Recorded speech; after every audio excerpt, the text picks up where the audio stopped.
Alors la basilique et le tilleul sont deux instruments pour créer de l'ombre quand il fait trop chaud, donc ça permet de se rafraîchir et d'éviter d'être sous le soleil.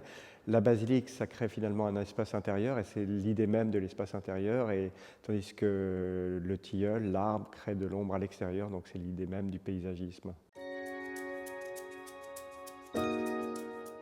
Los Angeles et Dubaï sont deux villes en fait, qui n'ont pu exister qu'avec l'invention de l'air conditionné, donc les énergies fossiles, et qui sont apparues après 1950 et qui ne pouvaient pas exister avant.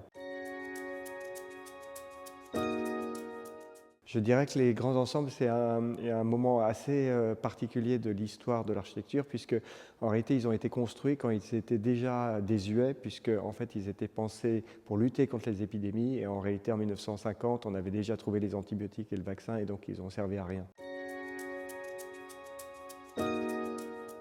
La ville, en réalité, c'est le grenier à blé de la campagne, c'est-à-dire qu'on récolte, on cultive et on met les récoltes dans la ville, et l'origine de la ville, c'est ça.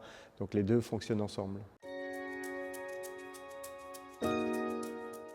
Alors le corps humain, en réalité, il est adapté au printemps. C'est pour ça qu'il y a cette idée de printemps perpétuel, du paradis, qui est une sorte de printemps continu. Et donc, sans énergie, sans feu ou sans air conditionné, on ne peut pas survivre ni dans le chaud ni dans le froid. Donc le printemps est en réalité la saison humaine.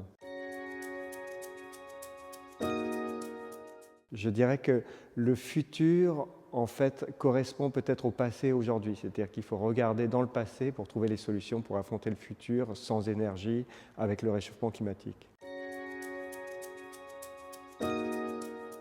Je dirais plutôt agir, parce qu'il faut voir l'idée du matérialisme historique ou dialectique de Karl Marx, en fait, qui préconise d'agir dans l'infrastructure matérielle plutôt que de réfléchir dans la superstructure intellectuelle.